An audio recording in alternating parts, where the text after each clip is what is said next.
Hello everyone, good morning. This is Parthiban. So UG TRBல வந்து பார்த்தீங்கன்னா unit 1ல இருக்கக்கூடிய topics வந்து அட்டாமிக் மாடல்ஸு. ஸோ அது வந்து UG TRB Chemistry இந்த எக்ஸாம் ஓரியன்டாக டிஆர்பி எக்ஸாம்ஸ் ஓரியன்டாக we will discuss it. So இதில் வந்து ஃபஸ்ட்டு எடுத்தோடனே ரூதர்ஃபோர்ட் மாடல் கொடுத்துருப்பாங்க. ஸோ ரூதர்ஃபோர்ட் மாடலுக்கு முன்னாடி ஃபஸ்ட்டு நீங்கள் பார்த்தீங்க அப்படின்னா உங்களுக்கே தெரியும் டால்டன் மாடல் தான் ஃபஸ்ட்டு இருக்கிறதுல அட்டாமிக் மாடலில். ஸோ இது வந்து ஆட்டம்னா என்ன, ஆட்டம் அப்படின்ற கான்செப்டை இன்ட்ரடியூஸ் பண்ணுவாங்க. சேம் எலமெண்ட்ஸில் இருக்கக்கூடிய ஆட்டம்ஸு சேம் ப்ராப்பர்ட்டிஸ் இருக்கும், டிஃப்ரெண்ட் எலமெண்ட்டில் இருக்கக்கூடிய ஆட்டம்ஸ் வந்து டிஃப்ரெண்ட் ப்ராப்பர்ட்டிஸில் இருக்கும். ஆட்டம்ஸை நம்ம வந்து க்ரியேட் பண்ண முடியாது, டிஸ்ட்ராய் பண்ண முடியாது, இந்த மாதிரி few concepts will be there. So இது ஜென்ரலாகவே நமக்கு தெரிஞ்சிருக்கணும். அடுத்து டால்டன் மாடலுக்கு அடுத்து வந்து பார்த்திங்கன்னா தாம்சன் அப்படின்ற ஒரு மாடல் கொடுத்துருப்பாரு. அவருக்கு வந்து பார்த்திங்கன்னா இந்த வாட்டர் மெலான் மாதிரி, அதாவது புட்டிங் கேக் மாதிரி இருக்கக்கூடிய மாடல் தான் தாம்சன் மாடல். இந்த வாட்டர் மெலான் எடுத்தீங்க அப்படின்னா அதில் ஃப்ரூட் இருக்கும், சீட்ஸ், ஃப்ரூட்ஸ் ஓவரால் இருக்குன்னா அங்கங்கே சீட்ஸ் மாதிரி இருக்கும்.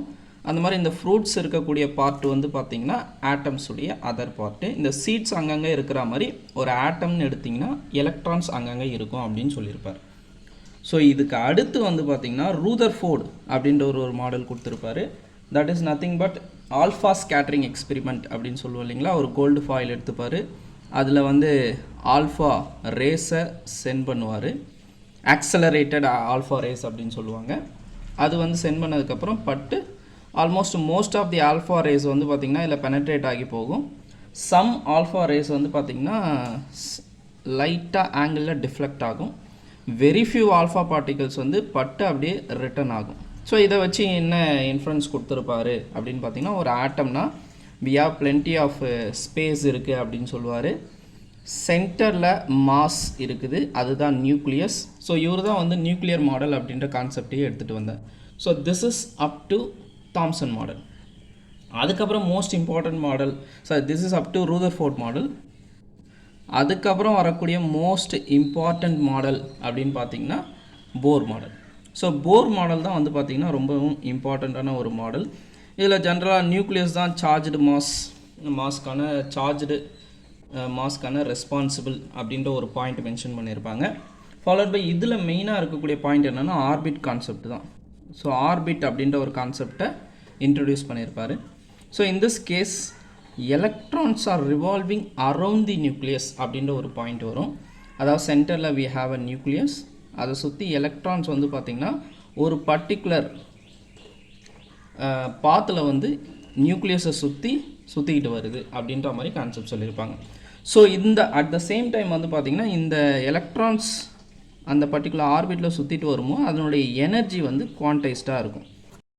ஸோ ஒவ்வொரு ஆர்பிட்லேயும் வந்து பார்த்திங்கன்னா electrons revolving around the nucleus சுற்றிக்கிட்டு வரும்போது அதனுடைய எனர்ஜி குவான்டைஸ்டாக இருக்கும்.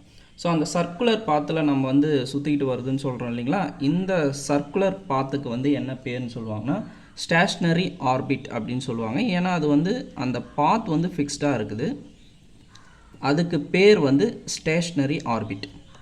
அதே சமயம் அதனுடைய எலக்ட்ரான்ஸ் அந்த பர்டிகுலர் ஸ்டேஷ்னரி ஆர்பிட்டில் இருக்கும்போது அதனுடைய எனர்ஜி குவான்டைஸ்டாக இருக்கும். That means it has a fixed value of energy. So these two things are postulates. Remaining ஒரு 2 more postulates இருக்குது. So next postulate வந்து பார்த்திங்கன்னா this is very very important. mvr is equal to nh by 2 pi. So இது ஒரு இந்த ஈக்குவேஷனுக்கு இன்னொரு பேர் வந்து பார்த்திங்கன்னா போர் குவான்டைசேஷன் பாஸ்டுலேட் அப்படின்னு சொல்லுவாங்க. So this equation is very very very important. ஏன்னா இதுதான் வந்து போர் கண்டிஷன். இதுக்கு இன்னொரு பேர் வந்து பார்த்திங்கன்னா போர் கண்டிஷன் அப்படின்னு நாம் சொல்லலாம். ஸோ இதில் என்ன சொல்ல வராங்க அப்படின்னு பார்த்தீங்கன்னா எலக்ட்ரான்ஸு இந்த ஆர்பிட்டில் சுற்றிட்டு வருது. ஸோ அந்த ஆர்பிட்டில் சுற்றிக்கிட்டு வரும்போது அதனுடைய angular momentum capital L represent angular momentum.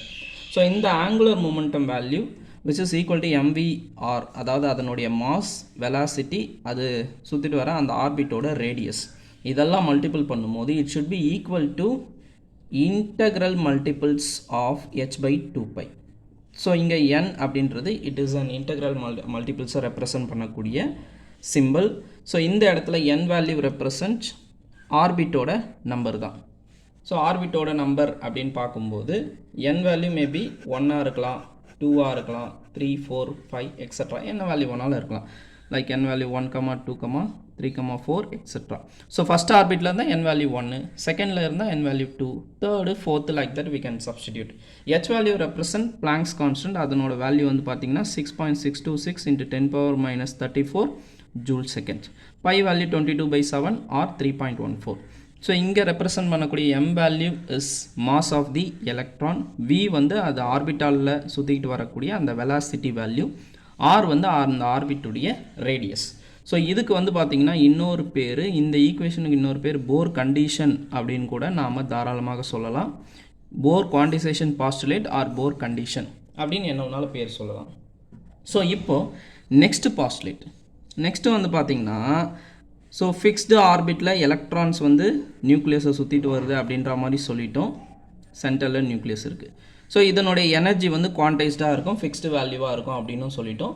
Energy அப்படின்னா மாறவே மாறாதா அப்படின்னு கேட்டிங்கன்னா, when we supply radiation towards electron, இது என்ன பண்ணுமா, அந்த ரேடியேஷனை வாங்கிக்கிட்டு லெவல் 1ல் சப்போஸ் இருக்குதுன்னு வச்சுக்கோங்க, அந்த ரேடியேஷன் வாங்கிட்டு எந்தளவு ரேடியேஷன் நம்ம கொடுக்குறோமோ அதை பொறுத்து லெவல் 2க்கு ஜம்ப் ஆகலாம், இல்லை லெவல் 3க்கு ஜம்ப் ஆகலாம். ஸோ ரேடியேஷன் கொடுக்கறத பொறுத்து electrons can take that energy, can go to the higher orbits like 1, 2, 3, 4 etcetera. At the same time when it goes to a higher level like 2, 3, 4 போயிடுச்சுன்னு வச்சுக்கோங்க, போயிட்டு என்ன பண்ணுமா அப்படின்னு வந்து பார்த்திங்கன்னா it is a metastable position மாதிரி தான். ஏன்னா எல்லாம் எனர்ஜி அதிகமாக இருக்கிறது எப்போவுமே ஸ்டெபிலிட்டி கம்மியாக தான் இருக்கும். ஆனால் செகண்டு, தேர்டு, ஃபோர்த்து பொசிஷன்லேருந்து திரும்ப எனர்ஜியை லூஸ் பண்ணிவிட்டு திரும்ப அதனுடைய பழைய பொசிஷனுக்கே வரும். So when we give energy, electrons can take, it can go to the higher level. When it loses energy, it can come back to the lower level. So higher லெவலுக்கு வந்து பார்த்திங்கன்னா எக்ஸைட்டட் ஸ்டேட் அப்படின்னு சொல்லுவாங்க. Lower லெவலுக்கு என்னென்னு சொல்லுவாங்கன்னா ground state, already இருந்த state. Generally இந்த கிரவுண்ட் ஸ்டேட்டுக்கு வந்து நம்பர் 1ன்னு ரெப்ரசன்ட் பண்ணுவாங்க ஈக்குவேஷனில். எக்ஸைட்டட் ஸ்டேட்டுக்கு 2, 3, 4 எது வேணால் இருக்கலாம். ஸோ யூஸ்வலாக எக்ஸைட்டட் ஸ்டேட்டை வந்து ரெப்ரசன்ட் பண்ணுறதுக்கு நம்பர் 2ன்னு யூஸ் பண்ணுவாங்க. ஸோ இங்கே இருக்கும்போது இதனுடைய energy value E is equal to Planck's equation use பண்ணி எனர்ஜி வேல்யூ சொல்லுவாங்க. That is E is equal to h into nu. h வந்து அகைன் ஃப்ளாங்க் கான்ஸ்டன்ட், nu வந்து பார்த்தீங்கன்னா ஃப்ரீக்வன்சி ஆஃப் தி ரேடியேஷன். அதே சமயம் எக்ஸைட்டட் ஸ்டேட்டில் இருக்கும்போது அதனுடைய எனர்ஜி வந்து பார்த்திங்கன்னா E2ன்னு சொல்லலாம், கிரவுண்ட் ஸ்டேட்டில் E1ன்னு சொல்லலாம். ஸோ இங்கே வந்து பார்த்திங்கன்னா சேம் h nu. ஓகேங்களா? ஸோ இதை வந்து நம்ம ஜென்ரலாக வந்து இந்த மாதிரி h nu ரேடியேஷன் சேஞ்சஸ்லாம் எக்ஸாக்டாக சொல்ல முடியாது. நம்ம இங்கே என்ன மெஷர் பண்ண முடியும்னா லெவல் 1ல் ஒரு எனர்ஜி இருக்கும், லெவல் 2ல் ஒரு எனர்ஜி இருக்கும். இது ரெண்டுத்துக்கும் சம் டிஃப்ரென்ஸ் இன் எனர்ஜி கண்டிப்பாக இருக்கும். ஏன்னா இது அதிகமாக இருக்குது, இது குறைவாக இருக்குது. இதை எப்படி மெஷர் பண்ணலாம் அப்படின்னு வந்து பார்த்திங்கன்னா, இங்கே லெவல் 1லேருந்து லெவல் 2க்கு எப்படி போகுதுன்னா, நம்ம ரேடியேஷன் கொடுக்கறதுனால தான் எலக்ட்ரான்ஸ் இங்கேருந்து இங்கே போகுது. ஸோ ரேடியேஷனுடைய ஃப்ரீக்வன்சியை பேஸ் பண்ணி ரேடியேஷனோட எனர்ஜி இருக்கும். அந்த எனர்ஜியை வாங்கிட்டு தான் எலக்ட்ரான் இங்கே இருந்து மேலே போகுது. ஸோ இந்த லெவலுக்கும் இந்த லெவலுக்கும் இருக்கக்கூடிய energy difference that is E2 minus E1. ஏன் E2 மைனஸ் E1 போடுறோம் அப்படின்னா, E2 represent higher energy level, E1 represent lower energy level. So இது ரெண்டுத்தையும் நம்ம சப்ட்ராக்ட் பண்ணும்போது கிடைக்கக்கூடிய வேல்யூ என்னென்னா இந்த ரெண்டு லெவலுக்கும் இருக்கக்கூடிய எனர்ஜி டிஃப்ரென்ஸ். இந்த வேல்யூ S nuக்கு தான் சமமாக இருக்கும், ஈக்குவலாக இருக்கும். ஏன்னா நம்ம கொடுக்குற எனர்ஜியை வாங்கிட்டு தான் எலக்ட்ரான் இங்கேருந்து இங்கே போகுது. ஸோ ரேடியேஷனோட எனர்ஜி தான் இங்கே இருந்து இங்கே இருக்கக்கூடிய difference in energy. So this equation we can write it as delta E. So this is delta E is equal to E2 minus E1 h nu அப்படின்னு சொல்லலாம். ஸோ இது ஒரு equation which we can arrive it from Bohr's postulate. So இதில் இருந்து நம்ம என்ன பண்ணலாம் அப்படின்னா இன்னொன்று கண்டுபிடிக்கலாம். ஸோ இந்த ஈக்குவேஷனை எப்படி எழுதலாம், E2 minus E1 is equal to h nu. So இந்த ஈக்குவேஷனில் நியூ மட்டும் வேணும், ஃப்ரீக்வன்சி மட்டும் வேணால் என்ன பண்ணலாம், E2 minus E1 divided by h. இந்த எல்லா ஈக்குவேஷன்ஸும் வந்து பார்த்திங்கன்னா ஃபார்முலாஸ் டேரெக்டாக கொஷின்ஸ் கேட்கலாம், இல்லை இதை பேஸ் பண்ணி சின்ன சின்ன ப்ராப்ளம்ஸ் வந்து கொஷினாக கேட்கலாம். ஸோ இந்த இடத்துல nu is equal to E2 minus E1 divided by h. இதை பேஸ் பண்ணி இந்த E1ல் இருந்து E2க்கு நாம் எலக்ட்ரானை அனுப்பணும்னா எவ்வளவு ஃப்ரீக்வன்சி இருக்கிற ரேடியேஷனை நம்ம சென்ட் பண்ணலாம் அப்படின்றதையும் we can identify. So this is the one postulates which we can get. இங்கே எலக்ட்ரான்ஸ் வந்து சார்ஜ்டு பார்ட்டிக்கல், சென்டரில் இருக்க நியூக்ளியஸ்லேயும் ப்ரோட்டான்ஸ் இருக்குது, அது positive charge. Between this two plus and minus we have coulombic forces, அது ஒரு ஃபோர்ஸ். அடுத்து எலக்ட்ரான்ஸ் வந்து சுற்றிட்டு ரவுண்ட் சர்க்குலர் எலிப்டிக்கல் பாத்தில் சுற்றிட்டு வருது. அதனால் with respect to the centre some force is acting which we can call it as centrifugal force அப்படின்னு சொல்லுவோம். மைய நோக்கு விசை. எந்த ஒரு ஆப்ஜெக்ட்டும் எந்த ஒரு பார்ட்டிக்கலும் ரவுண்டு சர்க்குலர் எலிப்டிக்கல் பாத்தில் சுற்றிட்டு வரணும் அப்படின்னா with respect to center some force should act. that force we can call it as centrifugal force.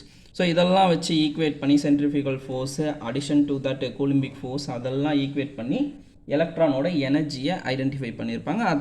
At the same time இந்த ஆர்பிட்டோட ரேடியஸையும் ஐடென்டிஃபை பண்ணி ஹைட்ரஜனை ரெப்ரசன்ட் பண்ணி ஒரு ஈக்குவேஷன் எழுதியிருப்பாங்க. So that 3 equations are very very important. So ஒரு electron வந்து ஆட்டம்ஸை சுற்றி ஒரு பர்டிகுலர் ஆர்பிட்டில் இருக்கும்போது அதனுடைய ரேடியஸ் வந்து பார்த்திங்கன்னா ஆர்என். இதுக்கான ஈக்குவேஷன் வந்து 0.529 n² divided by z in terms of angstrom. இல்லை இந்த 0.529 வந்து we can round it off like 0.53 n² divided by z angstrom units அப்படின்னு சொல்லலாம். இந்த ஈக்குவேஷன் மெமரைஸ் பண்ணி வச்சுக்கோங்க. இதனுடைய எனர்ஜிக்கான ஈக்குவேஷன் வந்து பார்த்திங்கன்னா En is equal to -13.6 z² divided by n². இந்த வேல்யூ வந்து எதுலனா in terms of electron volt per atom. So இது வந்து பார்த்திங்கன்னா எலக்ட்ரான்ஸு ஒரு பர்டிகுலர் ஆர்பிட்டு எண்ணில் இருக்குமோ அதனுடைய energy வேல்யூக்கான equation.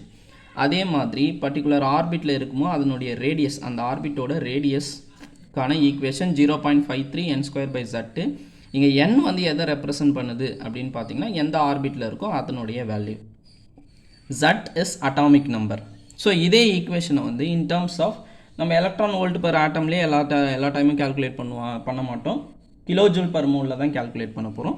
So kilo joule per மோலில் கன்வெர்ட் பண்ணும்போது இந்த ஈக்குவேஷன் வந்து பார்த்திங்கன்னா -1312.8 டிவைடட் பை n² இன்ட்டு மேலே வந்து z² இன் terms half kilo joule per mole.